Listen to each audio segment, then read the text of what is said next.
Darwin. Grâce au format de cellule, vous allez pouvoir choisir précisément de quelle manière vous souhaitez afficher les différentes informations de votre feuille. Donc je vais commencer par exemple ici en sélectionnant donc les valeurs de la colonne prénom. Pour accéder au format de cette cellule, je peux par exemple me rendre dans l'onglet Accueil, cliquer ici sur l'outil Format et tout en bas de ce menu, cliquer sur Format de cellule. S'ouvre alors cette fenêtre, donc dans ici l'onglet Nombre, vous allez pouvoir choisir quel format vous souhaitez adapter donc à votre sélection. Vous avez le choix ici entre ces différents formats, donc suivant le type de données que vous avez inséré, par exemple le format monétaire, le format date ou heure, pourcentage, scientifique, etc. Ici, il s'agit d'un texte, nous allons donc utiliser le format texte comme ceci. Cela vous permettra donc d'être sûr que le classeur d'Excel gère donc ici cette colonne juste au format texte, que vous ayez inséré du texte ou des nombres. Vous cliquez ensuite sur OK afin donc de valider ici cette modification.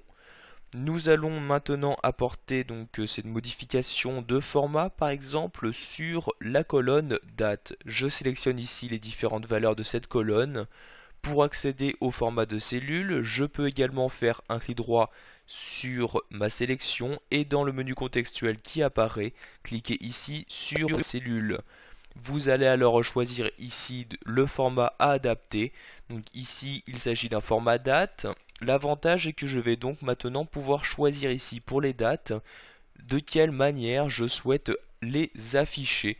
Donc si je souhaite les afficher juste à l'aide ici des nombres séparés par des slash, si je souhaite afficher la date totalement écrite avec le jour, etc. Si je souhaite ici les séparer donc juste avec des tirets, vous choisissez donc le type d'affichage que vous souhaitez utiliser. Je vais par exemple utiliser celui-ci, je clique donc bien dessus pour le sélectionner et maintenant je clique sur OK pour valider mes modifications. Comme vous pouvez le voir ici, mes changements ont bien été apportés sur l'intégralité de ma sélection. Enfin, nous allons maintenant voir comment appliquer ce format ici sur ces nombres. Donc je fais à nouveau ma sélection, je refais un clic droit, puis je clique sur format de cellule. Ici, il s'agit donc d'un format monétaire que nous allons utiliser. Donc pour ce format monétaire, vous avez ici donc le format monétaire ou le format comptabilité. La différence étant donc si vous utilisez le format comptabilité, les décimaux se retrouveront dans une autre colonne.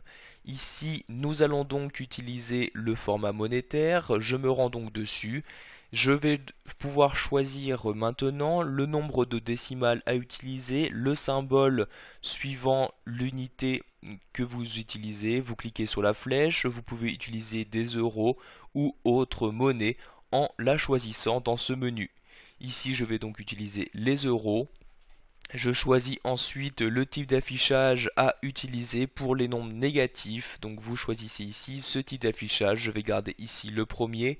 Je clique maintenant sur OK pour valider mes changements. J'ai bien ici alors ce format de appliqué.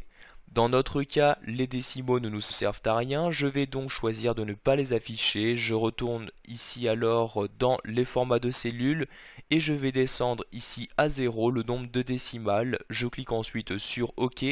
J'ai bien alors ici les différentes décimales qui ont disparu. Voilà, vous savez maintenant utiliser et modifier les différents formats de cellules proposés par Excel 2010.